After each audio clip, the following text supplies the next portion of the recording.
Olivia Carter had always believed that art was her destiny. Ever since she was a child, she saw the world through colors, brilliant shades that others often overlooked. At just 27, she had already established herself as one of the most promising young artists of her generation.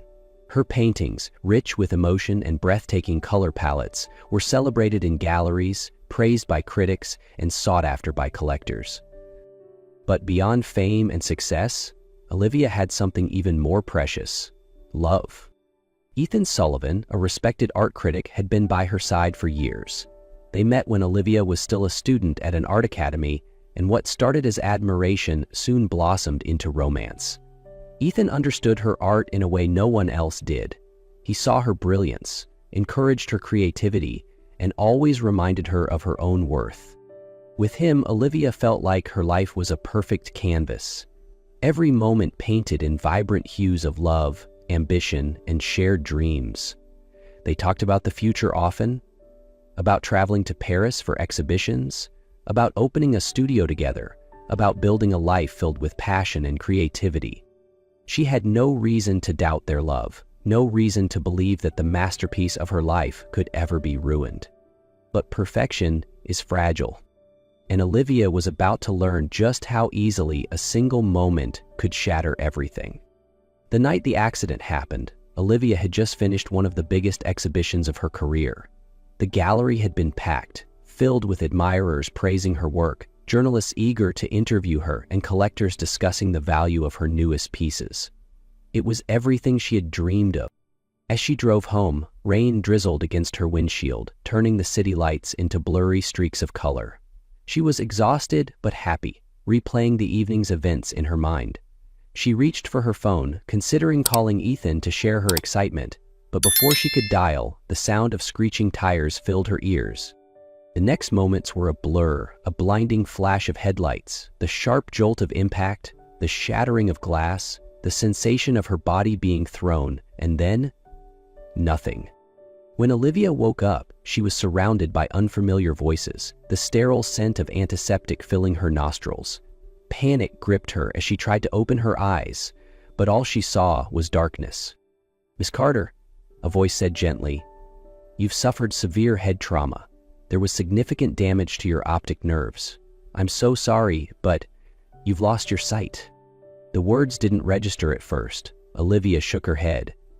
"No, that's not possible. I'm an artist. I need my eyes." "I know this is difficult," the doctor continued, his voice filled with sympathy, "but you need to prepare yourself for the possibility that this condition may be permanent." Panic turned to devastation. Her world, once filled with light, color, and endless inspiration, had collapsed into absolute darkness. She clenched the hospital sheets, her breath coming in short gasps. She had lost her art. She had lost everything. Everything except Ethan. He had promised her forever, and in the overwhelming void of her new reality, she held on to the hope that he would be her light in the darkness. Days turned into weeks, and Olivia struggled to adjust to her new reality. Every day was a battle. Simple tasks like pouring a glass of water or walking through her apartment became overwhelming challenges. The colors she once loved had vanished, replaced by a suffocating void. But through it all, she held on to one belief: Ethan would be there for her. At first he visited daily, helped her navigate her new world, whispered reassurances that everything would be okay. But slowly something changed. The calls became less frequent. The visits grew shorter, and when he was with her, there was a hesitation in his voice, a tension in the way he touched her. Then, one evening, he invited her to dinner at their favorite restaurant. Olivia, with the help of a friend, dressed carefully, choosing the same shade of blue Ethan once said made her eyes shine. She hoped tonight would be different, that he would remind her she hadn't lost everything. As she sat across from him, she sensed the change immediately. His breathing was steady but distant. The silence stretched between them. "What's the occasion?" she asked with a small smile, trying to ignore the gnawing unease in her chest. Ethan hesitated. Then, in a voice she barely recognized, he said, "Olivia, we need to talk." Her grip tightened around the edge of the table. "About what?" He sighed. I think we should end this. The words hit her like a physical blow. Her entire body froze. End this? She repeated, her voice barely above a whisper. I'm sorry, Olivia, Ethan continued, placing his silverware down. I can't do this anymore. A humorless laugh escaped her lips. You promised me, Ethan. You said we'd get through this together. I did love you, he admitted, but things have changed. Her stomach clenched. Because I'm blind? He didn't answer, and in that silence, she had her answer. Tears burned in her useless eyes as she reached for his hand, one last desperate attempt to hold on to him, but he pulled away. I met someone else, he confessed. I'm getting married. The entire world seemed to stop. No, that's impossible, she whispered, shaking her head. You promised me forever. I'm sorry, Olivia, Ethan said again, but the words felt empty. Then, without another word, he stood up and walked away. She listened to the sound of his footsteps fading, swallowed by the noise of the restaurant until they disappeared completely. Olivia sat there, alone, among strangers who continued their meals, oblivious to the way her heart had just been shattered. And for the first time since the accident, she truly felt like she had lost everything. Olivia didn't know how she left the restaurant. She only knew that her legs carried her forward, aimlessly wandering through the city streets. The places she once knew, the cafe she and Ethan used to visit, the park where she loved to sit and sketch, had all become unrecognizable. The cold night air bit at her skin, but she barely felt it. Her mind was numb. Her heart was shattered. She had lost her sight. She had lost Ethan. She had lost everything. The sounds of the city buzzed around her. Car horns, distant chatter, footsteps rushing past. But it all felt distant, like she was trapped in a reality she no longer belonged to. Then, suddenly, a blaring horn. Watch out, a deep voice shouted. Before she could react, strong arms grabbed her, pulling her back just as a car sped past, narrowly missing her. The force of the movement sent her stumbling, and she collapsed against the stranger's chest, her breath ragged. Damn it, the man muttered, his heartbeat steady beneath her hands. What the hell were you thinking? Olivia tried to find her voice. I didn't... She trailed off, realizing she didn't even know where she had been going. The man sighed. Are you okay? She nodded instinctively, but the truth was, she wasn't. The stranger must have sensed it because his grip on her shoulders didn't loosen. You shouldn't be out here alone, he said, his tone firm but not unkind. For the first time, Olivia registered the warmth of his presence, the steadiness in his voice. Who are you? Adrian Bennett, he replied. And you? Olivia. Well, Olivia, Adrian said, his voice softer now. You need to get out of the street. Come on. She hesitated. This was a man she had never met before, but what did she have to lose? Nowhere to go, no one to call. So, against all logic, she let Adrian lead her away, unaware that this stranger would soon change the course of her life forever. Olivia had expected Adrian to simply call her a cab or leave her at a shelter. Instead, he took her to his home, a modern but sparsely furnished apartment that smelled of fresh linen and coffee. Everything about it felt unfamiliar, yet strangely safe. She sat stiffly on the couch, still trying to process everything, when Adrian placed a warm cup of tea in her hands. Drink, he said. She hesitated before taking a small sip. Why are you helping me? Adrian sighed. Because I can't. It wasn't the answer she had expected, but there was something in his tone, calm, unwavering, that made her believe he wasn't doing this out of pity. As the night stretched on, Olivia learned more about the man who had saved her. Adrian Bennett wasn't just anyone. He was a highly respected neurosurgeon specializing in optic nerve restoration, and when she told him about her blindness, he didn't react with sympathy or helpless sorrow like everyone else. Instead, he asked her a single question. Have you considered surgery? Olivia's breath hitched. It's impossible, she said, repeating what every doctor had told her before. The damage is permanent. Adrian was silent for a moment. Then he said, "Maybe for them, but not for me." Something in his voice sent a shiver down her spine. "What are you saying?" "I'm saying," Adrian continued, "that I can perform a procedure to restore your sight." For a moment, Olivia thought he was lying. No, she wanted him to be lying, because if there was even the smallest chance he was telling the truth, then hope, the thing she had forced herself to let go of, would come rushing back. "I don't understand," she whispered. Adrian leaned forward. "I've developed a new treatment. Corneal regeneration combined with nerve restoration. It's risky, but if it succeeds, you'll be able to see again." Her fingers tightened around the teacup. "Why?" she asked. "Why would you do this for me?" Adrian hesitated. Then, in a tone so steady it made her pulse quicken, he said, "Because I need something from you in return." Olivia's stomach twisted. Of course there was a catch. "What is it?" Adrian exhaled slowly. "Not now. First we do the surgery. When you regain your sight, then we'll talk." A deal with a stranger. A man she barely knew, offering her the one thing she had lost. The one thing she never thought she could have again. Could she trust him? She had no other choice. Taking a deep breath, Olivia lifted her chin. "All right, I'll do it." A small smirk played at Adrian's lips. "Good. Then prepare yourself. In 1 week, I'll bring you back into the light." The days leading up to the surgery were filled with an unfamiliar mix of hope and fear. Olivia had spent so long trapped in darkness that the thought of seeing again felt like an impossible dream. But every time doubt crept into her mind, she heard Adrian's voice. Calm, steady, confident. He wasn't a man who made empty promises. On the morning of the procedure, Adrian guided her into the operating room. "This won't be painful," he assured her. "When you wake up, your eyes will be bandaged for a week. You'll need patience." Patience. She had been patient for a year. She could wait a little longer. As the anesthesia took effect, her last thought was a whispered prayer.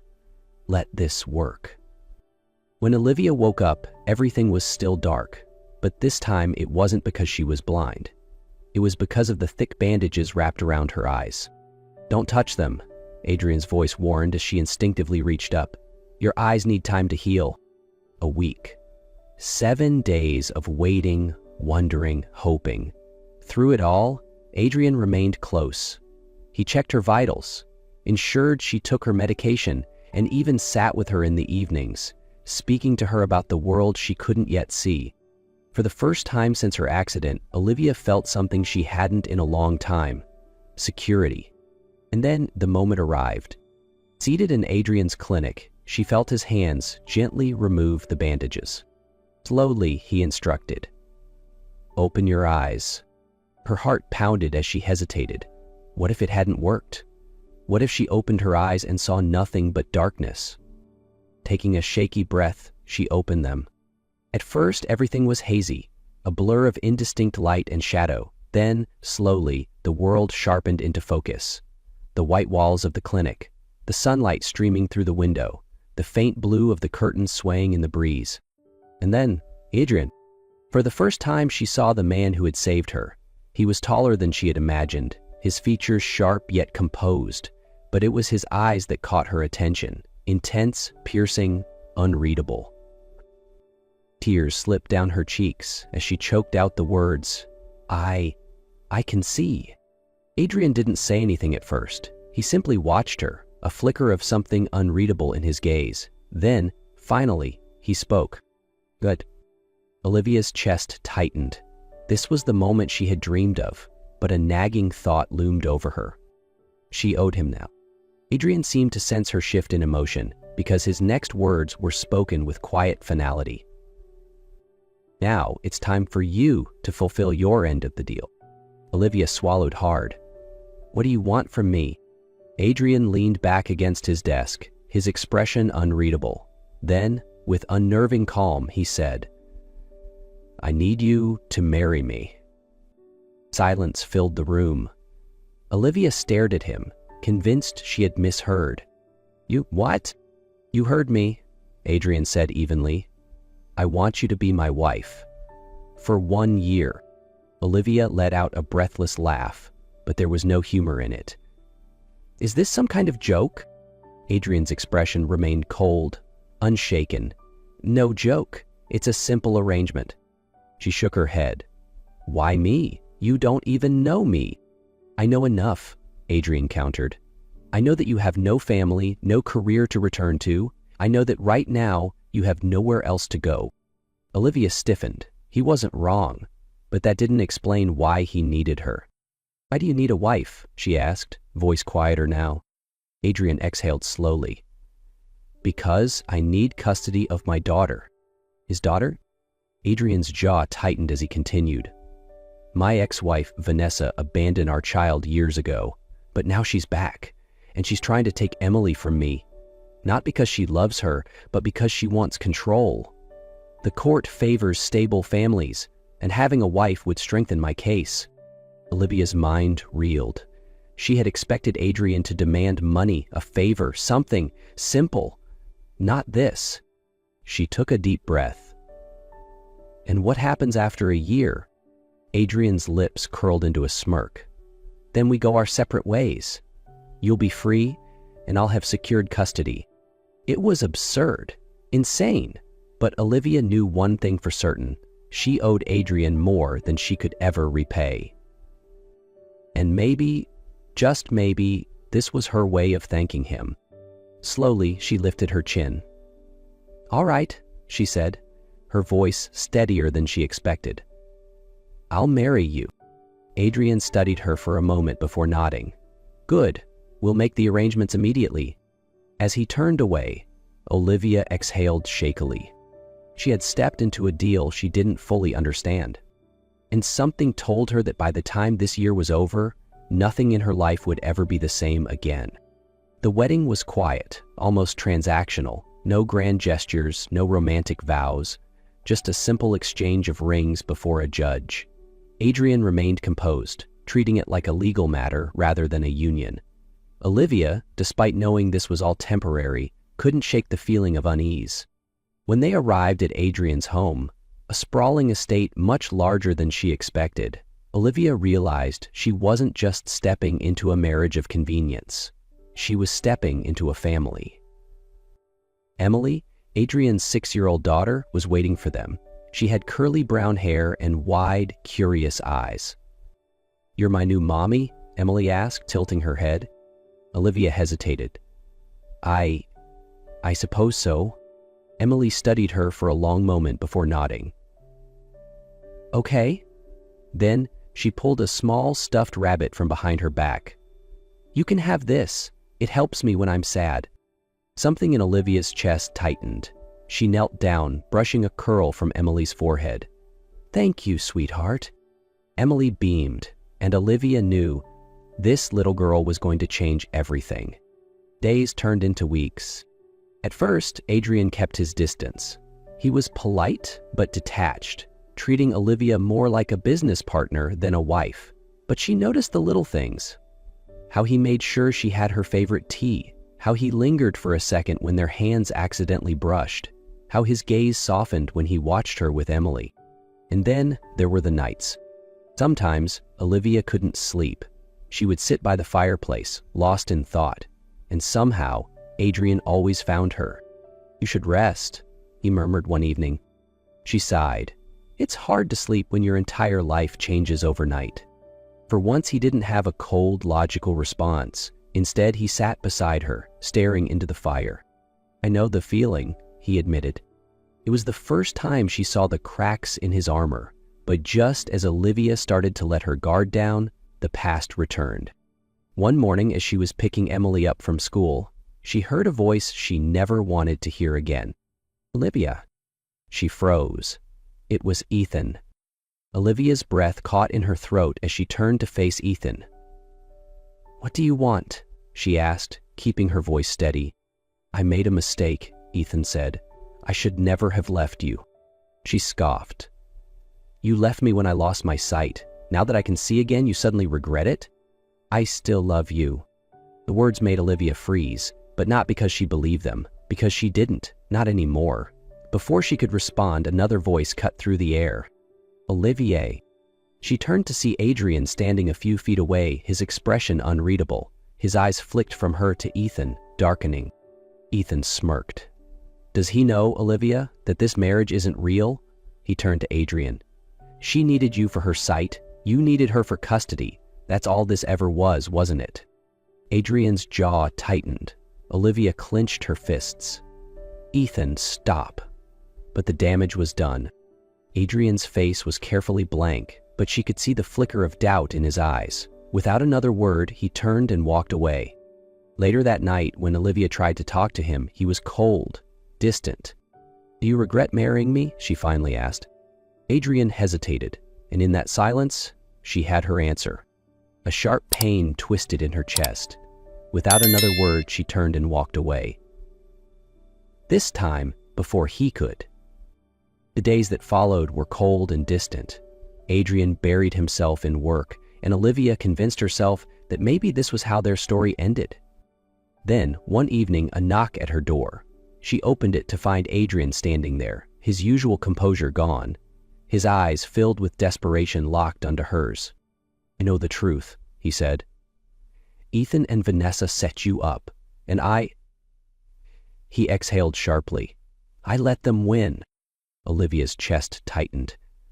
So now that you have proof, you suddenly believe me? No. He took a step closer. I should have believed you from the start. Tears burned in her eyes. You hurt me, Adrian. I know. His voice dropped to a whisper. But I love you, Olivia. Her breath hitched. I don't know when it happened, but losing you felt worse than anything I've ever experienced, and I don't want to spend another day without you. She hesitated, then reached for his hand. Then don't. Adrian let out a shaky breath before pulling her into his arms, and for the first time, Olivia knew this wasn't just a contract anymore. This was real. Months later, as they decorated the Christmas tree with Emily, the little girl suddenly turned to Olivia with hopeful eyes. Can I call you Mommy now? Tears welled up in Olivia's eyes as she knelt beside Emily. Only if that's what you want, sweetheart. Emily grinned. I do. Adrian watched them, his heart full. He reached for Olivia's hand, squeezing it gently. This wasn't an arrangement anymore. This was family, and it was forever.